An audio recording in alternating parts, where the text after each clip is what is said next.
So I've titled this The Mission of the Christ. People will today talk about Jesus quite often. I'm online quite a bit. I don't know about you. I know some people avoid it. That's probably great if you do, but for some of us, we are online quite often. And I do hear people talking about Jesus often. And a lot of people will acknowledge the identity of Christ, but maybe don't really understand his mission, or they're not really on board with his mission. One of the debates going on right now is the use of the phrase Christ is King, which we as Christians acknowledge and agree with, that Christ is King.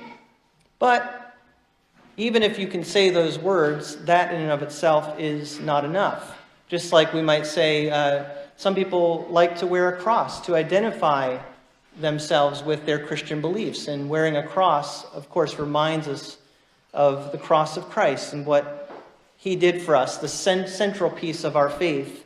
But even wearing a cross is not enough.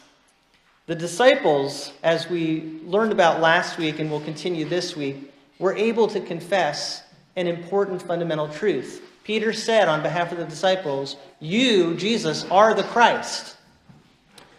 But we know, as we continue to look at this passage, that the disciples still had more to learn, still had more they needed to understand. They could confess to important truth about Jesus, but there was still more for them to consider. And I hope that this morning, even if you say, Jesus is Lord, he is the Christ, that you will always desire to consider, do you understand? Do we understand what we need to know about Jesus? So, a few points here this morning, and then we'll look in depth at some applying that we need to do. But the first point is the confession about Christ, which we looked at last week, where Jesus asked the disciples, "Who do people say that I am?" And the disciples give the common answers that are out there. Elijah, one of the prophets maybe, John the Baptist perhaps from the dead.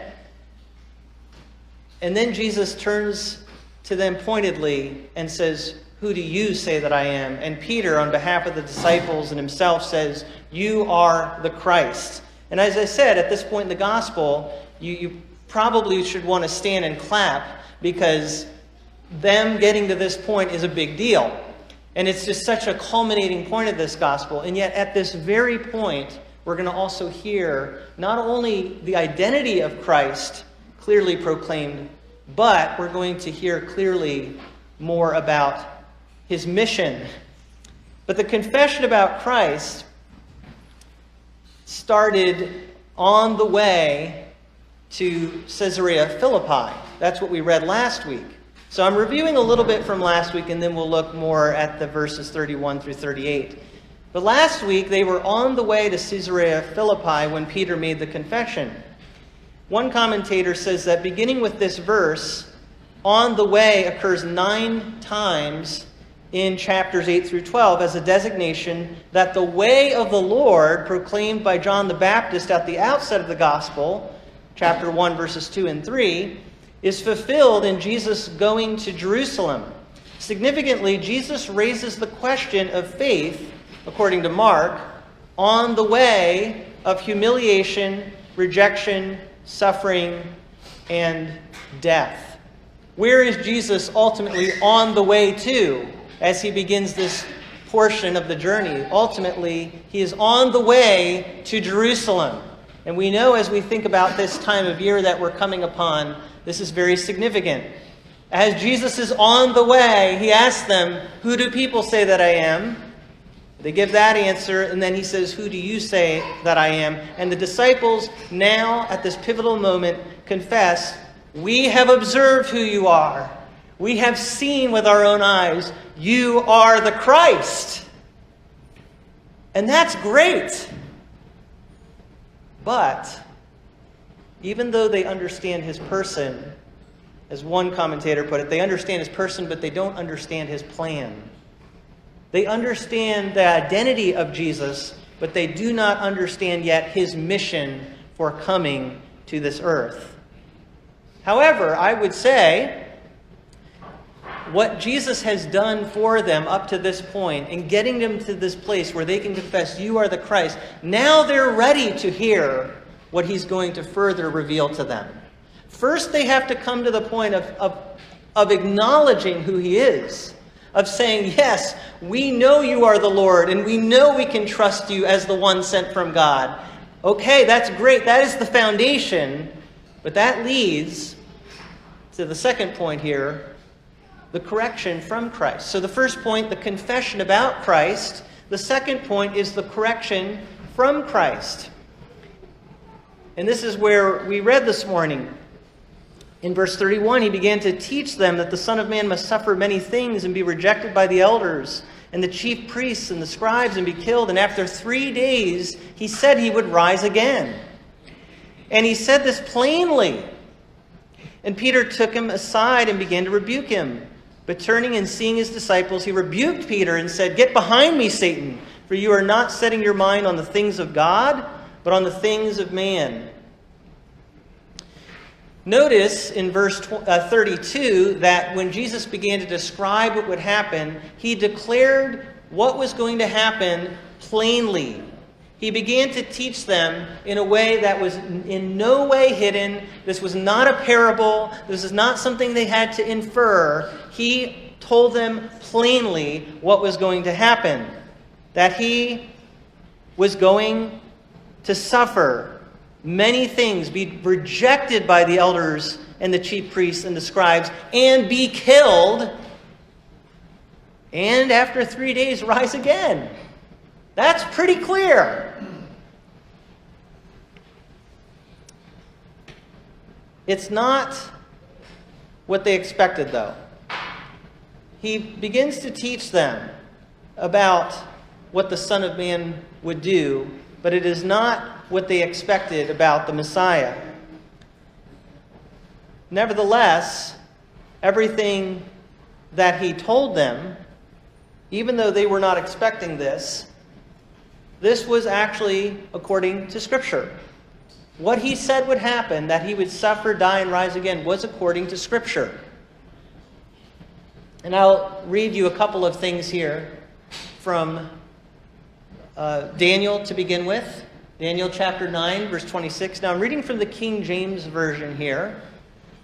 It says, after 62 weeks. I'm sure everybody knows what that means. All right, that's 62, because the score is 20. So 62 weeks. 62 weeks. He's already talked about 7 weeks. So this is after a total of 69 weeks from the proclamation of the return to Jerusalem. Shall Messiah be what? Now he's talking about an anointed one, which is the word for Messiah. After 2 weeks shall Messiah be cut off, but not for himself. And the people of the prince that shall come shall destroy the city and the sanctuary, and the end thereof shall be with a flood, and unto the end of the war desolations are determined. It speaks in the Old Testament of a Messiah being cut off. In Isaiah 53, we read about this suffering servant in detail and what would happen to him. But what does Paul pick up on in the New Testament as he proclaims the gospel? In 1 Corinthians 15:1, now I would remind you, brothers, of the gospel which I preached to you, which you received and in which you stand, and by which you are being saved, if you hold fast to the word I preached to you, unless you believed in vain.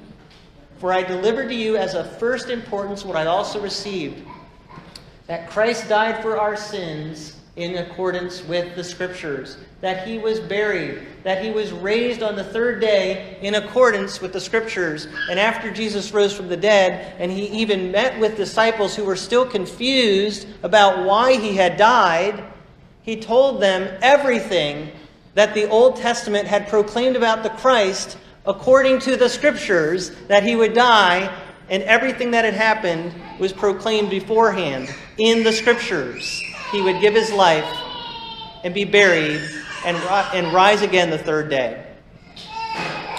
So as Jesus spells everything out, Peter has a reaction to this. And remember, he had just gone from saying a most profound truth about Jesus and had been commended by Jesus for that truth. But he goes from that to rebuking Jesus. He actually takes Jesus aside and says, Jesus, what you're telling us right now, that can't happen. Peter does not want Jesus to go on the journey that Jesus says he's going on. I think it's very interesting that sometimes, like Peter, when we get to a new place of understanding, Peter's gotten to this point, you are the Christ, and he's commended for that. It's when we get to that new place of understanding that we think we really have it all figured out. I mean, here Peter is saying something great. He's kind of on a roll here. I gave a great answer. And when Jesus says, this is now what's going to happen, Peter thinks he has the right to take Jesus aside and rebuke him. But it's also interesting that when God is most clear, was Jesus hidden about what he was saying here? He's saying, this is what will happen. God is being most clear in this instance, and yet when God is most clear, that's when, like Peter, we can be most resistant. Right? When God makes it as plain as day, that's sometimes when we have the hardest time with it. And so he rebukes Jesus. Talk about resistant. But what does Jesus point out here? That Peter was not actually minding the things of God. We already saw that the Scriptures had spoken of what would happen with the Messiah. But the people of his day were not expecting this. And Peter was wrapped up in the thoughts of his time and in the things that he thought should happen. But in doing that, he wasn't really minding the things of God. He instead was minding the things of man, Jesus says. And so Jesus rebukes Peter in the sharpest terms. Jesus, as Peter takes him aside and is rebuking him, Jesus actually not only says this to Peter, but making sure all the disciples get it too, because Peter is kind of a spokesman for all of them. And he says to all of them, so that they can hear what he's saying to Peter, "Get behind me, Satan." Imagine that. You've just confessed that Jesus is the Christ. You're commended for that. And the next thing you know, Jesus is saying, "Get behind me, Satan." I'm sure that got everyone's attention when he said that. But Jesus had a mission that was so important. And we know that already, even at the beginning of this gospel, when Jesus set out on this mission, who was it that when he went into the wilderness to fast and to pray and to have that time with the Father, who was it that tempted him? Satan.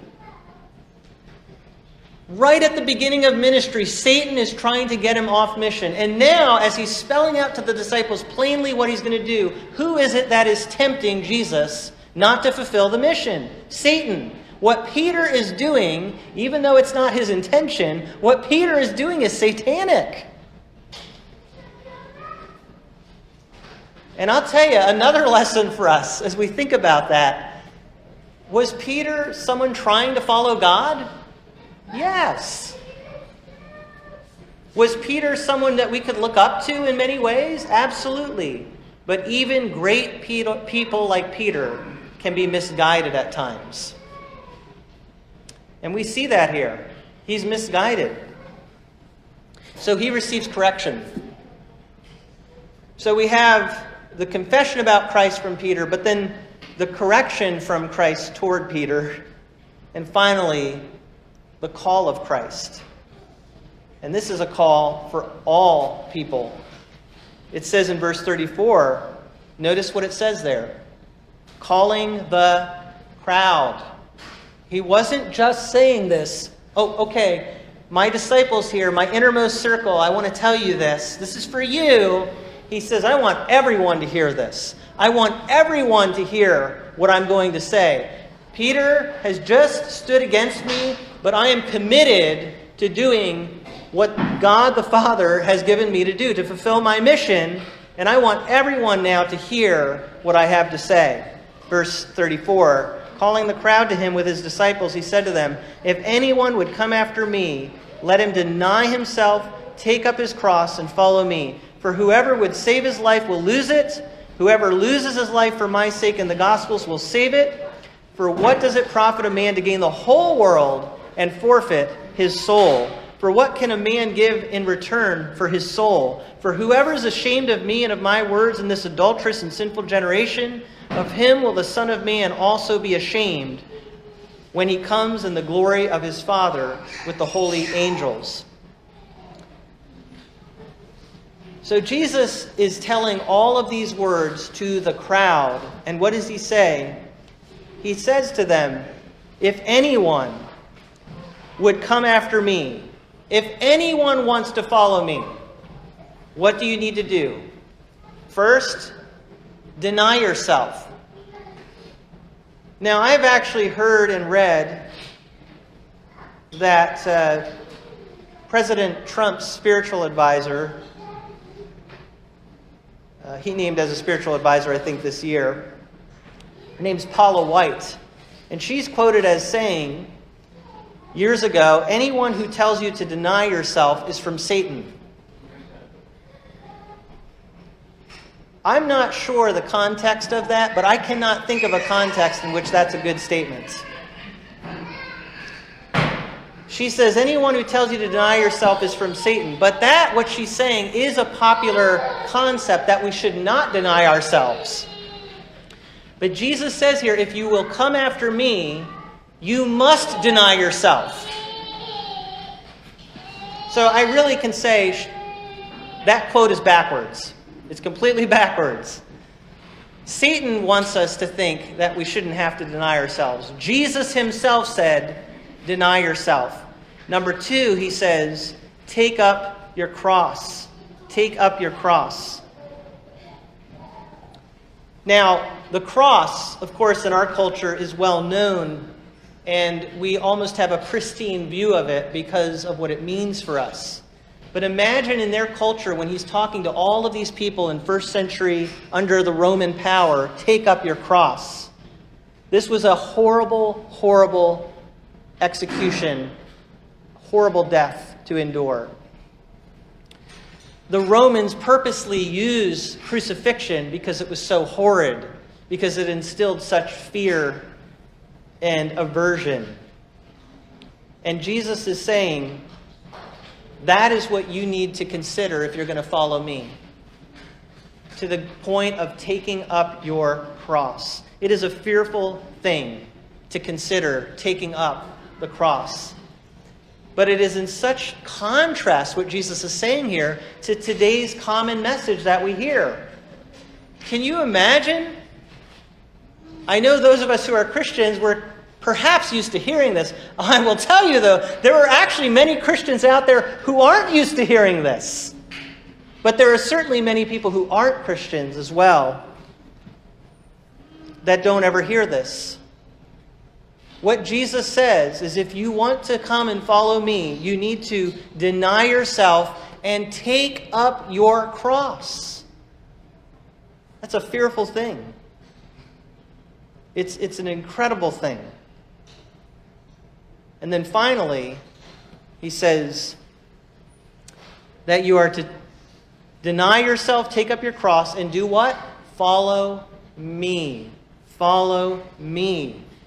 And this is such an important question, because even though there are many today who wear the name tag Christian, the question we always have to ask ourselves is, who am I actually following? Especially in the age of social media, when people literally say, I want you to be my follower, right? And we do have a lot of people that are getting followed today.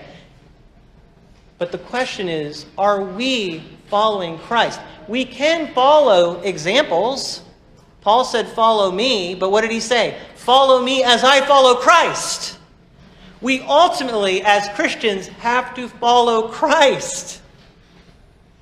We have to follow Christ. He says to deny yourself, take up your cross, that instrument of execution, and follow me. But he gives a wonderful promise here. He says, that those in verse 35, whoever would save his life will lose it, but whoever loses his life for my sake and the gospel's will save it. So as he says all of these things, he's putting a contrast here that really is kind of a paradox, we could say. Because he's saying, if you want to save your life, you need to be willing to lay it down. And there are people throughout history who have heeded this call of Jesus and have laid their life down. And it is even happening today. I was reading that just since March of this year, in the country of Congo, the Republic of Congo, over 47 Christians have been killed in this month. Over 47 Christians killed in the Republic of Congo this month. There are Christian brothers and sisters that are giving their lives because of their faith right now. And I don't understand, when I consider what Jesus is saying and what I consider what other Christians are enduring, I don't understand how we can talk in America about a gospel of health and wealth and God giving us whatever we want, when this is the reality for many other Christians throughout the world. I love what the writer of Hebrews says about these people who are enduring in faith. Some were tortured, refusing to accept release so that they might rise again to a better life. Others suffered mocking and flogging, even chains and imprisonment. They were stoned. They were sawn in two. They were killed with the sword. They went about in skins of sheep and goats, destitute, afflicted. What health and wealth we've got going on here, right? Of whom the world was not worthy. What a description. Wandering about in deserts and mountains, in dens and caves of the earth. What is his description of all of these people of whom the world was not worthy? When I consider my brothers and sisters who are suffering around the world, I think the same thing. Of whom the world is not worthy. Of whom I'm not worthy. Of whom I'm not worthy. What they are enduring because they love Christ and they trust him with their life. But that is what Jesus calls people to. To deny yourself, take up your cross, follow me. But if you do so, you'll actually find your life. What does he say there? He says, what does it profit a man to gain the whole world? Again, people talking today about you can gain so much, you can have so much. What does it even profit if you gain the world but lose your soul? It's the part of you that goes on forever that's really valuable. So what would it matter in the story that Jesus told about a man? Because there were actually some people that came to Jesus arguing about their inheritance. And Jesus tells a story to them and he says there's a man who acquires a lot of wealth. And he says, you know what, I've gotten so much wealth, I can retire now and live the rest of my days eating and drinking and being merry. And Jesus says that at that very night, God said to him, tonight your soul will be required of you. And then whose will those riches be? What really matters is not what you acquire in this life, but what happens to your soul. What does it profit a man to gain the whole world but lose his soul? And so Jesus ends with this. Whoever is ashamed of me and of my words in this adulterous and sinful generation, of him will the Son of Man also be ashamed when he comes in the glory of his Father with the holy angels. And we are tempted, even today, to be ashamed. Sometimes it comes from the secular world that tries to shame us for being associated with Christianity. But there are even religious people who may try to shame you for actually following the way of Christ. We need to listen to the shepherd's voice and follow where he leads, in an adulterous and sinful generation that we live in today as well. So, let's consider finally some applications in light of all of this. Number one, God has a way of doing things that is often contrary to our reasoning. As humans, if you had to determine what is the best way for God to accomplish his purposes, and you lived at the time of Jesus, I think you and I would have probably been in the disciples' boat. We would have said, well, if he's the Christ, then now is the time for him to conquer. And yet, what is God really doing? He's carrying out his plan in an unexpected way. He says in Isaiah, as the heavens are higher than the earth, so are my ways higher than yours, and my thoughts higher than yours. Do you believe that about God? Because sometimes we act as if we know better, just like the apostles, right? We act as if we know the better plan. God's thoughts are above ours. You may be very smart. We can brag. People brag. I have 100 and something IQ. 140 or something. I don't know. I don't have a high enough IQ to even know what a good IQ is. But people will brag about their IQ. Compared to God, it's nothing. We're figuring things out all the time that God already knew and determined long before. And we still have just a very small portion of knowledge. God has complete knowledge, infinite knowledge and wisdom. And then Paul echoes this as he's talking about the unfolding events that God is bringing about. Because Israel not receiving their Messiah was a big deal.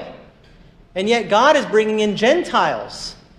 But he talks in Romans 11 about how we, even as Gentiles, we have to be careful that we don't have an attitude of, oh, well, we're doing great. Listen, we should be humbled. God is actually using what he's doing with the Gentiles ultimately to save people from the Jewish community. Paul talks about this in Romans 11. And he says, oh, the depth of the riches and the wisdom and knowledge of God, how unsearchable are his judgments. And how inscrutable, that means you can't figure it out, are his ways. It's hard to even fathom. In Jesus' day, people thought they knew. And actually, after Jesus died and rose again, and he met with those disciples on the road to Emmaus in Luke 24, this is actually what they said. When they were in their confusion, Jesus walks up to them and says, what are you talking about? And they don't even know it's him risen again. They haven't comprehended it yet. They start talking to him, and they say, we had hoped that he was the one to redeem Israel. They were hoping that this one that they regarded as a prophet would be the one to redeem Israel. That's what they had in their minds. And you know what? They were on the right track. He did redeem Israel. We actually read this before his crucifixion about the high priest. Caiaphas, high priest that year, said to them, you know nothing at all, nor do you understand. It is better for you that one man should die for the people than that the whole nation should perish. Now he's saying this because ultimately they want to put Jesus to death. And there's a sense in which we could say that's horrible. There's a sense in which we could say that's exactly what needs to happen. He did not say this of his own accord, but being the high priest that year, he prophesied that Jesus would die for who? For the nation. And not for the nation only, but also to gather into one the children of God who are scattered abroad. So from that day on, they made plans to put him to death. In one sense, we could say what they were doing was horrific, but in another sense, we could say this is exactly what needed to happen. This is exactly what God's plan was. One commentator says that when they were plotting to kill him, he says, it is not humanity at its worst that will crucify the Son of God, but it's actually humanity at its absolute best. Because who was trying to kill Jesus? The elders, the chief priests, the teachers of the law. These were the people that were the most highly regarded. And yet they're the ones who are plotting to kill Jesus. But why did he come? Right at the beginning when he was born, It says, she will bear a son, and you shall call his name Jesus. God saves, because he will save his people from their sins. This was the whole mission, the whole point of Jesus coming, is that he would in fact be the Redeemer. But he wouldn't be the Redeemer in the way they thought, who would just show them the way to victory because they thought of themselves as being in the right. He actually had to save his own people from their sin. The sins of his people and the sins of the whole world. Now, was that what they were expecting? No. But that is what God's plan was. God has a way of doing things that is often contrary to our reasoning, and that is how he sent his Son into the world to save us. We look forward to Christ coming, but remember when they were looking at all of this, they assumed they knew the whole plan. But the first step in God's plan was for Jesus to come and to give his life. That's the first coming. In the second coming, we look forward to Jesus coming to reign. Number 2, Christ not only laid down his life, but he calls us to do the same. Notice that Jesus didn't give his life, but tell his followers that because I'm giving my life, everything is set now for you to live easy lives. Isn't that interesting? He didn't say, I'm going to give my life so that your life can be easy. He said, I'm giving my life and I'm calling for you to take up your cross, deny yourself, and follow me. What Jesus did was he provided redemption, but he also provided an example. Peter, the apostle, who remember was resisting Jesus at this point, afterward, when Jesus died and rose again, he says, what credit is it when you sin and are beaten for it, you endure? But if when you do good and suffer for it, you endure, this is a gracious thing in the sight of God. For to this you've been called, because Christ also suffered for you, leaving you an example, so that you might follow in his steps. You are called because Christ suffered for you, leaving you an example. Scripture is very clear. The apostles are very clear. Jesus, what he did, is an example for us.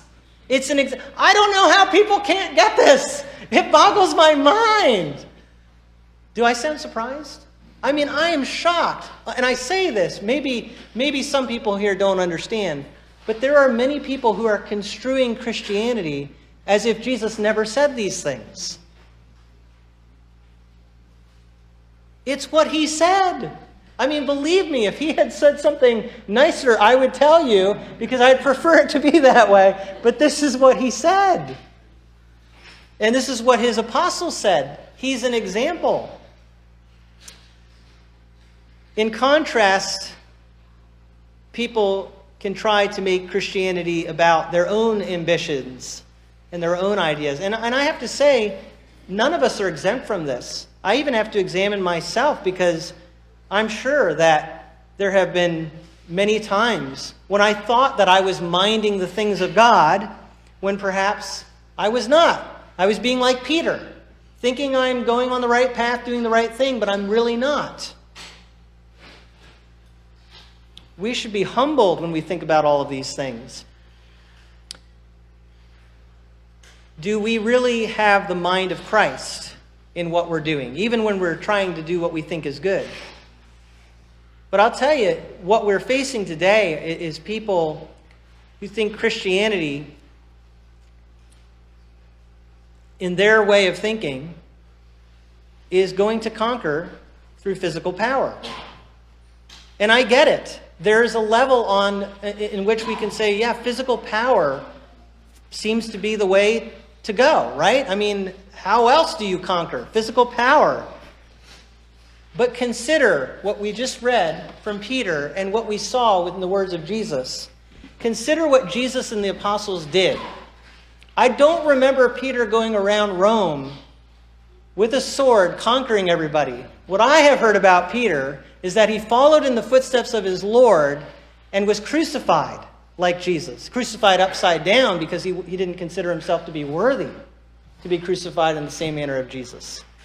And yet, Jesus and the apostles completely changed the world, not by the power, the physical power of man, but by the supernatural power of God. Is that what you trust in? Because that's what you have to trust in if you're going to be willing to lay down your life. And number 3, are we setting our mind on the things of God? And that is an incredible question for our day. Are we setting our mind on the things of God?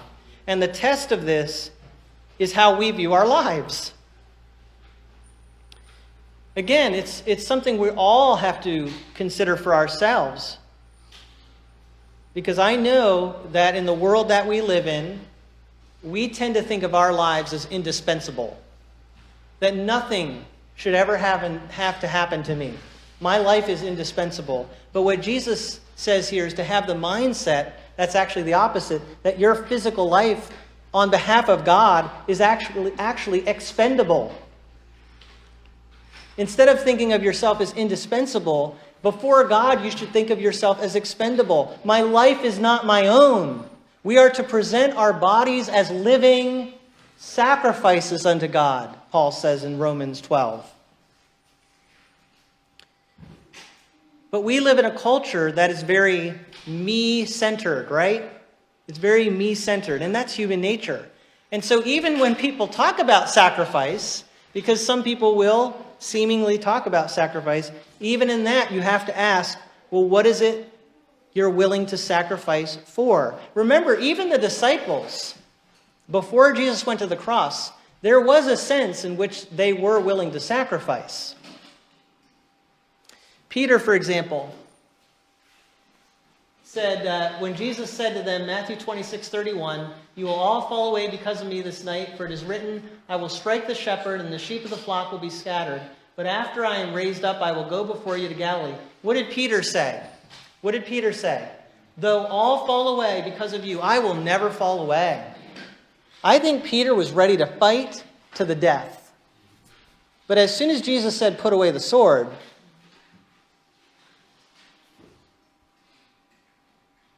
Peter fulfilled exactly what Jesus said would happen, and he denied Jesus 3 times. Now, here's another example from the apostles that I really like. I like this guy, though we don't hear a lot about him in the Gospels. Thomas. John 11:14. Jesus told them plainly, "Lazarus has died, and for your sake I'm glad that I was not there, so that you may believe. Let us go to him." So Thomas, knowing that Jesus is going to be going in harm's way, going back to Jerusalem, called the twin, said to his fellow disciples, "Let us go also that we may die with him." Real optimist there. So you get a little glimpse into the mindset of someone like Thomas, who probably was a little bit more of a realist, we could call him. But he's someone like, okay, I guess this is it. But the question is, would they be willing to give their lives for what Jesus' true mission was? That's why Jesus actually tells them when they confess he's the Christ, don't go tell everyone, because they still didn't understand what their mission was. It was to proclaim the gospel. But before he died and rose again, they didn't even have a full understanding of it. They weren't yet willing to give their lives for the gospel until he rose again and the Holy Spirit came. So we must be careful not to assume that we're minding the right things, even if we're willing to do sacrificial things. I think of what Paul says in 1 Corinthians 13. 1 Corinthians, that should say 13, verse 1. "If I speak in the tongues of men and of angels, but have not love, I'm a noisy gong or a clanging cymbal. If I have prophetic powers and understand all mysteries and all knowledge, if I have all faith so as to remove mountains, but have not love, I am nothing. If I give away all that I have, and I deliver up my body to be burned," that's sacrifice right there. "But have not love,